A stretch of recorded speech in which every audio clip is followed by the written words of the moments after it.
It's still the morning show here on the Rise News, and now we take a look at news stories making headlines around the globe. President Bola Ahmed Tinubu yesterday rallied Nigerians to support and appreciate the contributions of the president of Dangote Group, Alhaji Aliko Dangote, especially given his contributions to the nation's economy. Speaking at the opening of the 31st Nigerian Economic Summit with the theme Building a Prosperous and Inclusive Nigeria by 2030 in Abuja, Tinubu said Dangote remained the leading light in the country's economic development trajectory, adding that, and I quote him, "How we treat this gentleman will determine how outsiders will judge us," end of quote. The president's remarks came against the backdrop of a series of antagonism against Africa's richest man by some business interests and labor unions in the oil sector. The latest being the dispute between Dangote and the Petroleum and Natural Gas Senior Staff Association of Nigeria, Pengasan, which has now been resolved. Represented by Vice President Kashim Shettima, the president further declared that Nigeria is greater than Pengasan.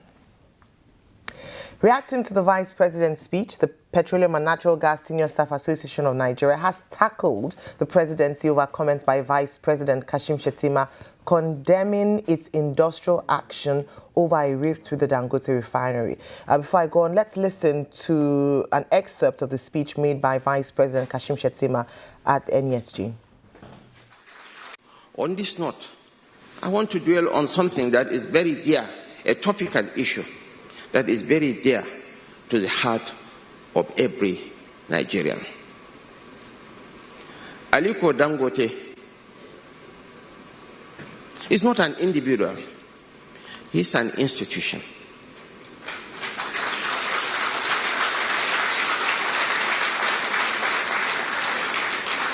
And he's a leading light in Nigeria's economic firmament. And how we treat this gentleman will determine how outsiders will judge us.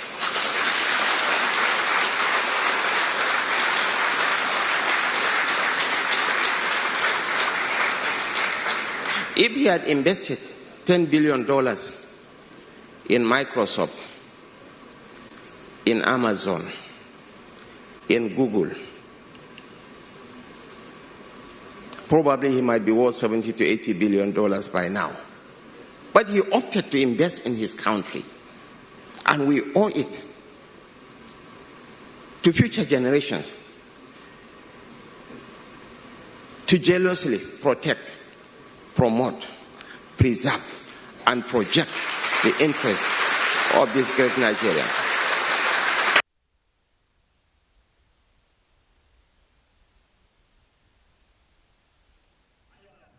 In response to his comments, Pengasan said on Monday that it would take some action if its members were sacked again. This comes as some individuals staged a protest in Kaduna, accusing Pengasan of attempting to sabotage the Dangote refinery. Reacting, the national president of Pengasan, Festus Osifo, said the nation was bigger than Dangote and the presidency as well.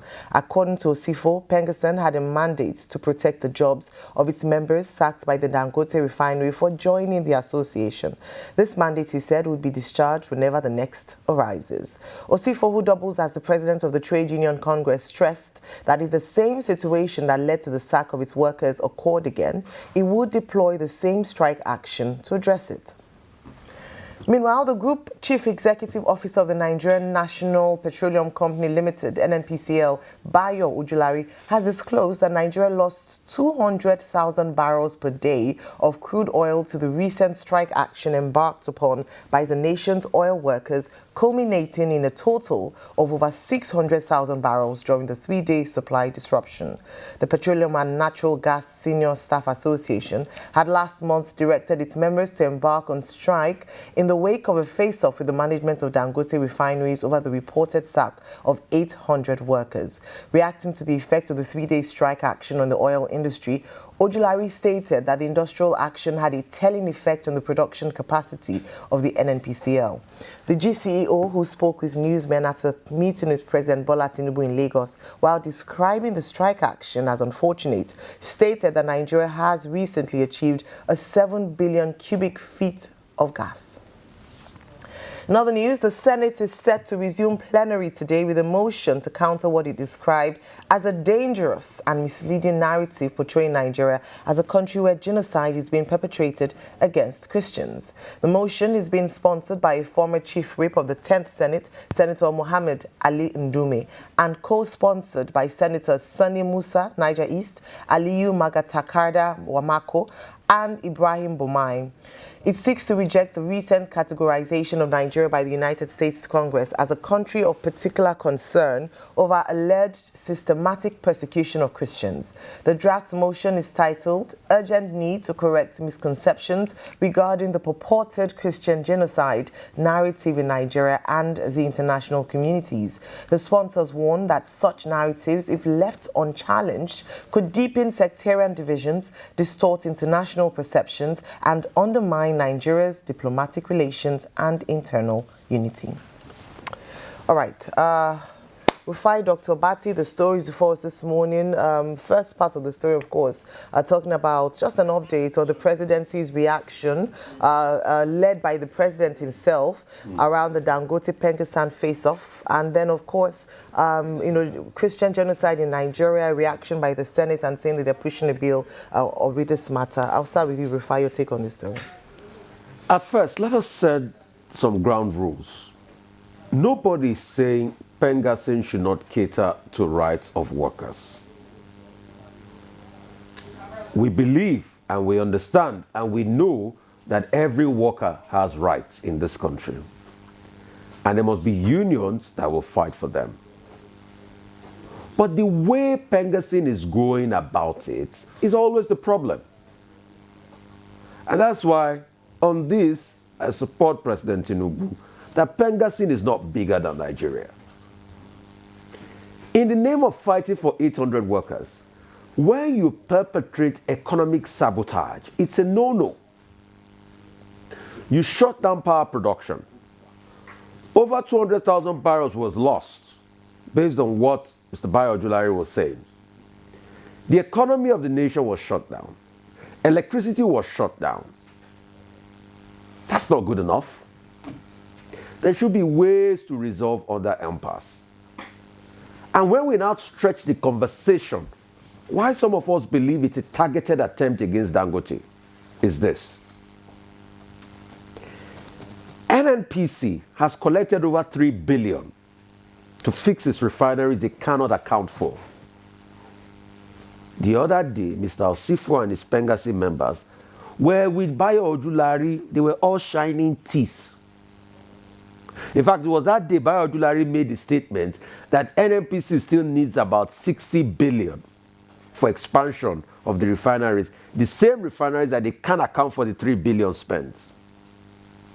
Why didn't Osifo and his Pengassan demand accountability as regards that? But with Dangote refinery, a private refinery, we are so quick to shut down very important components of the states.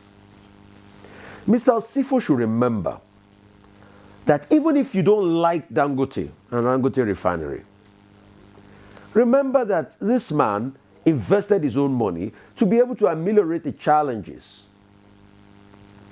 So what people are you supporting? Is it those that import cheap substandard Russian fuel to the ecosystem that destroy the engine capacity of people's cars?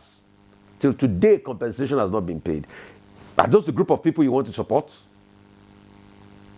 This is enterprise. The way you treat your own person will spur or inspire other investors to come. The first refinery in this country was built by Shell Daisy in the 60s. Since then, have you seen any other person saying, we want to come and invest in a refinery in Nigeria? Will they even come when they see the way Dangote is treated? Apart from small refineries, that's okay, modular refineries that you see investment in Watersmith and the likes. And a refinery of this capacity, 650,000 BPD per day. Have you seen another person come to invest? So nobody is saying do not fight your labor cause, Pengassan. What we are saying is do not also destroy the prospects of other businesses. That's all we are clamoring for. Because of what Pengassi did, today we are suffering a problem with gas. Cooking gas is difficult to find. I know somebody that tried going to get cooking gas yesterday. They couldn't get a 12 kg. All they got was, the person told them, take this 6 kg and you come back and buy. The prices have shifted in different areas. You have some saying as much as even 2,000 in some areas, some saying 1,200 in some areas. And all of this can be attributed to Pengassi. See, the next thing about the Nigerian Senate, I think rather than going to pass a motion, which we all know, yes, it's not a case of Christian genocide in Nigeria. Insecurity affects us, all of us. I think the Senate should really pass a motion mandating the government to be able to stop the insecurity in total. Because we are seeing the wave of insecurity we cannot even understand. Kogi, Kwara, the list is endless.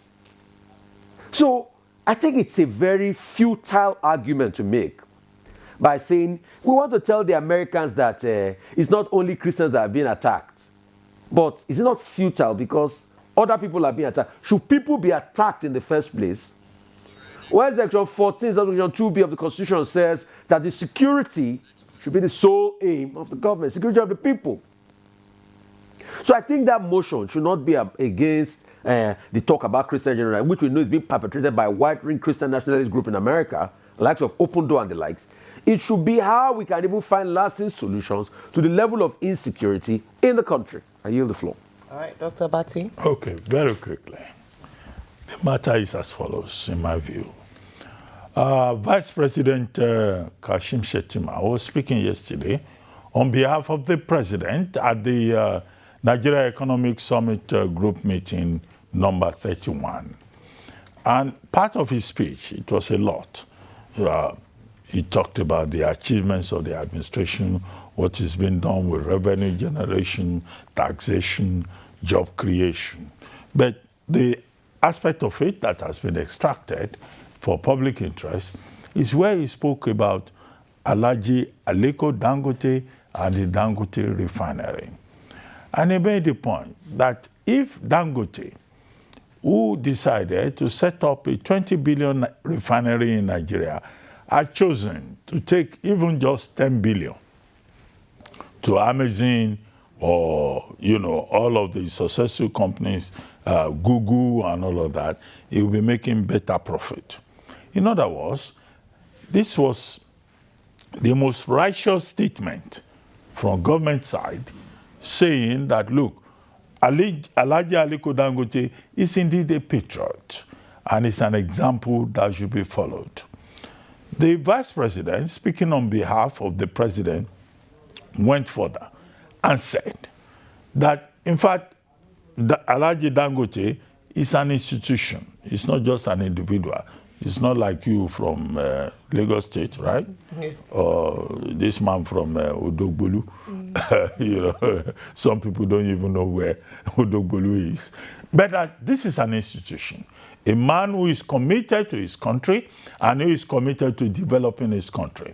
And we have said, and the federal government of Nigeria reiterates the point, that people like Dangote, people like Mangal, I think that's his name, and Samad Rabiu, and other investors.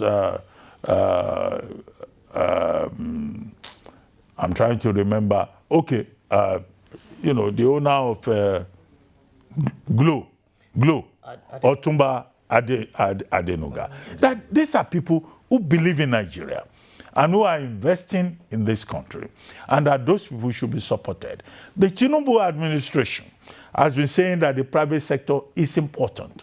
And this, in my view, is a significant declarative, support for the private sector in Nigeria.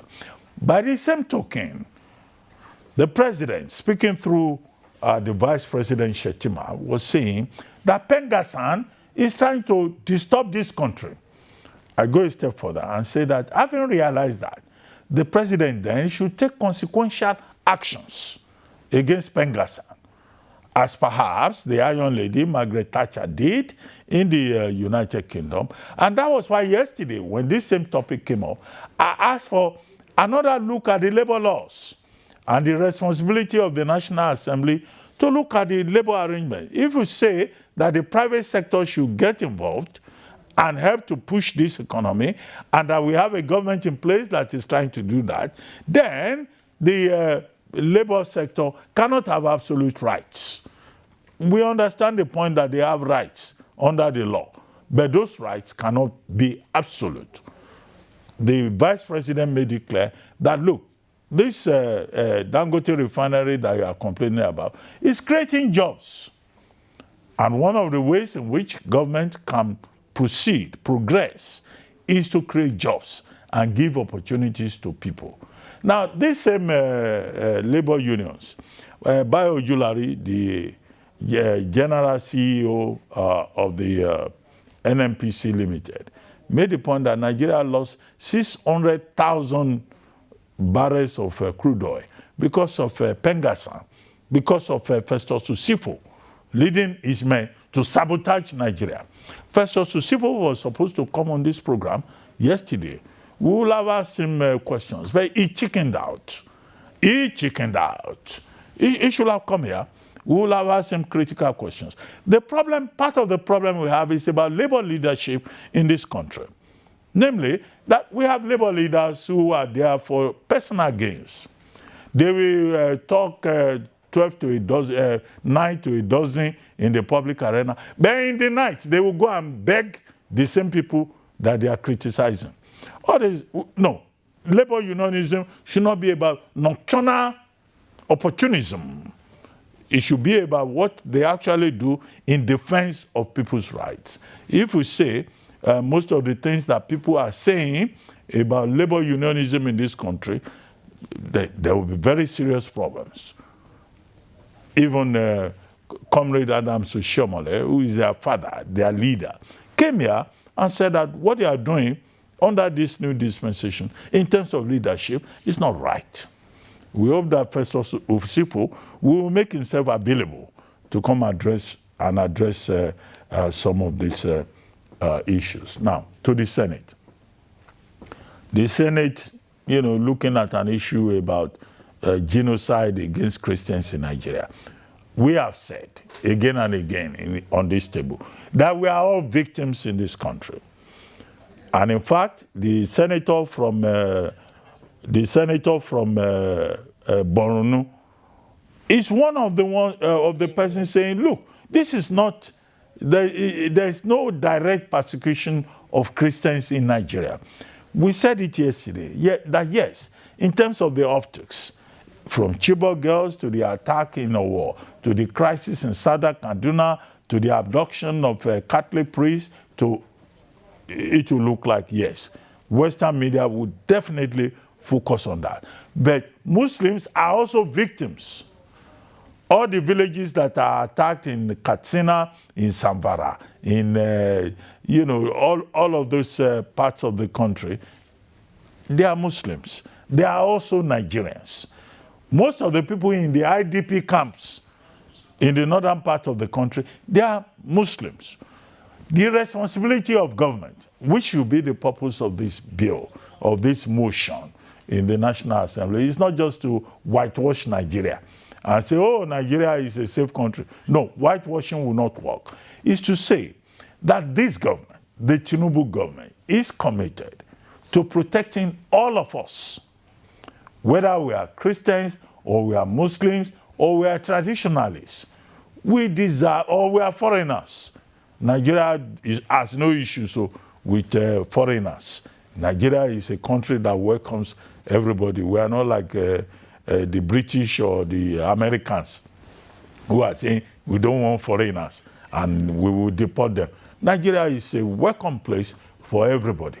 But the Nigerian government has a responsibility to make this environment safe for everybody.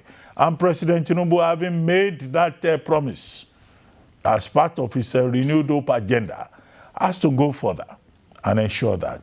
Yesterday, I said I don't agree that he needs to declare a state of emergency, as General Lucky Rabo was proposing at his book presentation.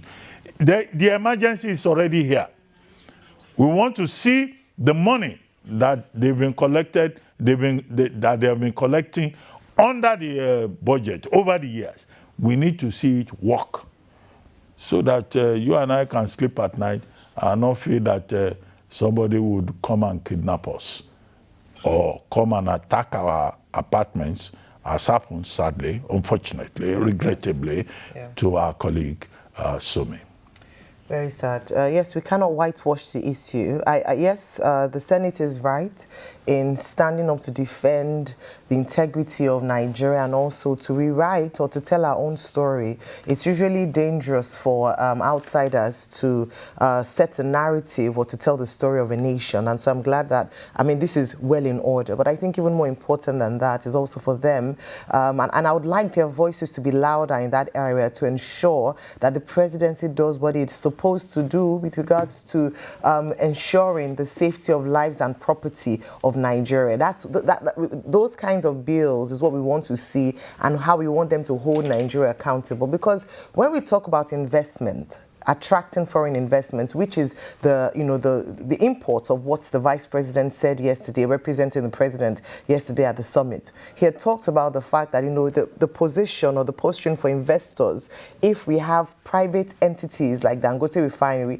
who have made significant investments in the Nigerian economy, if they keep on getting these sorts of attack, how it looks for the potential investor. In the same vein, if we don't have a secure Nigeria, if we don't have a Nigeria where investors will come in and feel that their infrastructure will be protected and not destroyed by acts of terrorism and sabotage, we will not also attract investment. So as much as the presidency is speaking about internal wranglings, especially with regards to Dangote refinery, a significant investment in the Nigerian economy, also looking at security is an important part of ensuring that we're able to welcome investors to the Nigerian economy. And this is why I call again for the Senate to take a serious position with not just countering what the U.S. is saying with regards to Christian genocide in Nigeria, but also doing their jobs in terms of holding the president to account with regards to how we are able to tackle insecurity in the nation, not just because the West has spoken about it, but because it is important and it is critical for us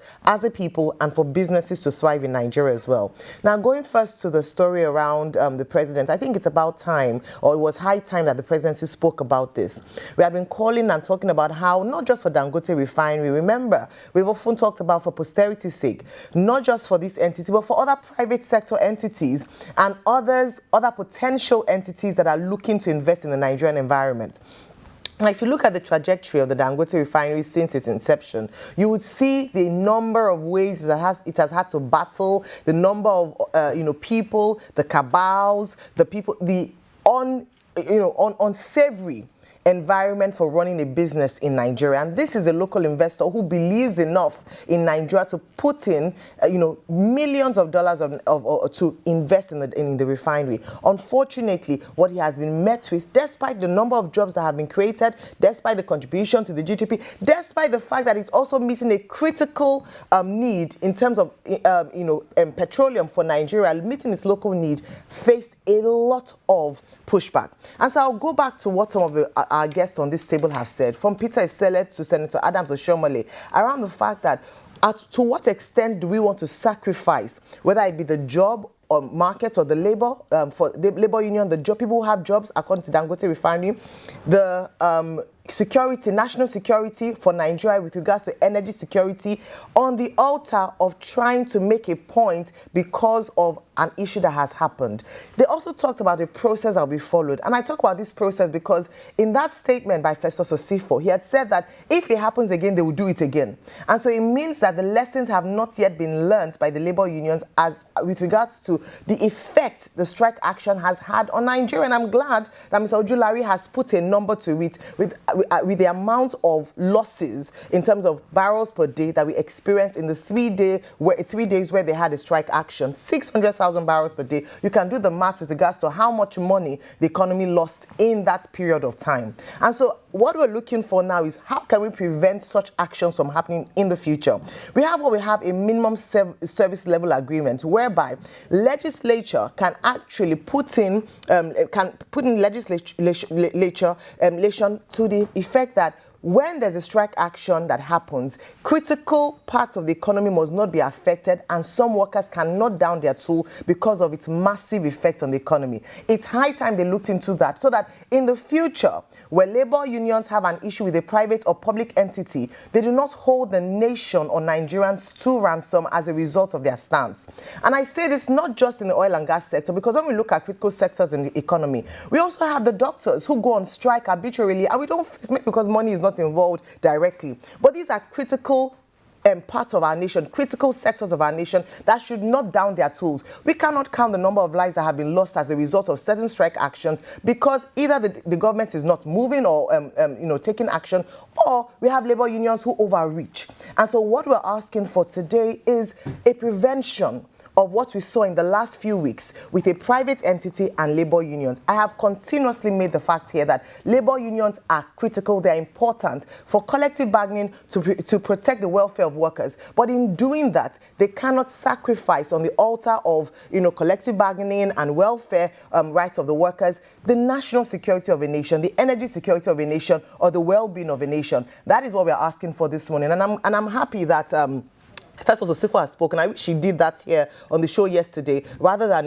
he made a statement. I think the Punch newspaper has that as a headline, to come and respond to critical questions that have been asked in the last few days. The transparency of the union, the effectiveness of the union, other areas that they have neglected and faced Dangote refinery, raising up the question as to the reason or perhaps the legitimacy of their cry as to how fair or not Dangote refinery has been. But like I mentioned earlier on, it's good that the presidency has spoken, but beyond speaking, let them back their words with action to prevent such from happening again in the near future.